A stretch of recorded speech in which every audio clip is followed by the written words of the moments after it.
নমস্কাৰ সদাৰ সাৰ্বেদসকল আপোনালোক সকলোকে মই মোৰ ইউটিউব চেনেল নলিনীকান্ত ডেকালৈ স্বাগতম জনাইছো সাৰ্বেদসকল আমি সকলোৱে জানো এই ৰাজ্য চৰকাৰৰ নিয়মীয়া কৰ্মচাৰীসকলৰ কাৰণে অসম চৰকাৰৰ এটি বিশেষ আঁচনি হৈছে আপোন ঘৰ আৰু আপোন ঘৰ সম্পৰ্কীয় এটি বিশেষ কথা আজি ভিডিঅ'টোৰ জৰিয়তে জনাবৰ কাৰণে চেষ্টা কৰিম অসম চৰকাৰৰ পৰা ইতিমধ্যে নটিফিকেশন প্ৰকাশ পাইছে যে কি আপোন ঘৰৰ লোনৰ সীমা 30 লাখলৈকে বৃদ্ধি কৰা হৈছে এটা কথা হল কোনবিলাক ব্যক্তিয়ে 30 লাখ টকাৰ লোন পাবৰ কাৰণে সক্ষম হ'ব আৰু যিসকল ব্যক্তি ইতিমধ্যে 15 লাখ টকাৰ লোন লৈছে সেই ব্যক্তিসকলে 30 লাখ টকালৈকে তেওঁলোকে লোনৰ পৰিমাণটো বঢ়াব পাৰিব আৰু যেটো ৰাজসাহায্য 1% ৰাজসাহায্য তেওঁলোকে পাব গতি অত্যন্ত গুৰুত্বপূৰ্ণ খবৰ গতিকে আমাৰ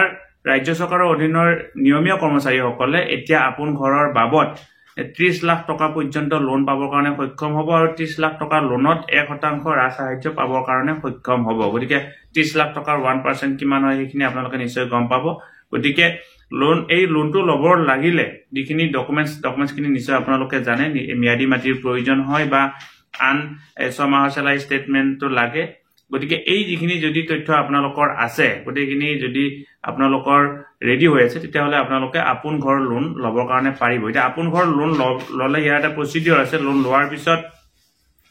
আপুনি বিল সাবমিট কৰিব লাগে আৰু বিল সাবমিট কৰাৰ পিছতহে নেক্সট কিস্তিটো মই তিনুকুৱা ধৰণৰ অৰ্থাৎ আপুনি যদি ভাবিছে আপোন ঘৰ লোন লৈ মই গাড়ী এখন লম তেতিয়াহলে আপুনি এটো নোৱাৰিব বা এটো আপোনাৰ পৰৱৰ্তী পৰ্যায়ত অসুবিধা হ'ব গতিকে ঘৰ বান্ধি তাৰ যেটো ফটোৰ প্ৰয়োজন হয় বা বিলৰ প্ৰয়োজন হয় এই ভাউচাৰ বিলাক দিব লাগে যে এই নিৰ্দিষ্ট সাবমিট কৰাৰ পিছত আপোনাৰ ভেৰিফাই কৰা হ'ব ভেৰিফাই কৰাৰ পিছত আপুনি যদি যোগ্য হয় তেতিয়া হলে এই সেকেন্ড কিস্তিটো আপোনাৰ সময় দিয়া হ'ব গতিকে অত্যন্ত গুৰুত্বপূৰ্ণ খবৰ আপোনালোকে আপোনালোকৰ লগৰ শিক্ষক বান্ধৱী সকললৈকে এই ভিডিঅটো শেয়াৰ কৰিব বুলি আশা কৰিলো কাৰণ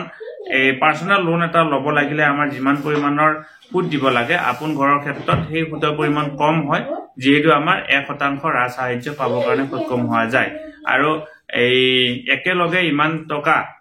এই আপুনি পাবৰ কাৰণে সক্ষম হ'ব ইয়াৰ ক্ষেত্ৰত নিশ্চয় আপোনাৰ যেটো নেট চেলাৰী কথা থাকিব এইখিনি আপোনালোকে বেংকৰ লগত গৈ নিশ্চয় আলোচনা কৰি ল'ব লাগিব গতিকে সদা সাৰ্বেদসকল ভিডিঅটো ইমানতে সামৰিছো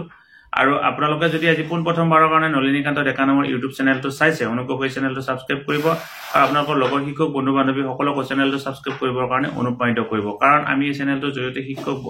ছাত্ৰ ছাত্ৰী বিদ্যালয় আৰু অভিভাৱকৰ কাৰণে প্ৰয়োজনীয় কিছু ভিডিঅ প্ৰস্তুত কৰিবৰ কাৰণে চেষ্টা কৰি আহিছো ভিডিঅটো ইমানতে সামৰিছো ধন্যবাদ সদা সাৰ্বেদসকল নলিনীকান্ত ডেকা নামৰ ইউটিউব চেনেলটো হৈছে এটি শিক্ষামূলক ইউটিউব চেনেল এই চেনেলটোৰ জৰিয়তে আমি শিক্ষক ছাত্ৰ ছাত্ৰী অভিভাৱক আৰু বিদ্যালয়ৰ কাৰণে উপযোগী কিছু ভিডিঅ প্ৰস্তুত কৰিবৰ কাৰণে চেষ্টা কৰো আপুনি যদি আজি প্ৰথমবাৰৰ কাৰণে এই চেনেলটো চাইছে অনুগ্ৰহ কৰি চেনেলটো সাবস্ক্ৰাইব কৰিব আৰু অল নটিফিকেশন প্ৰেছ কৰি থব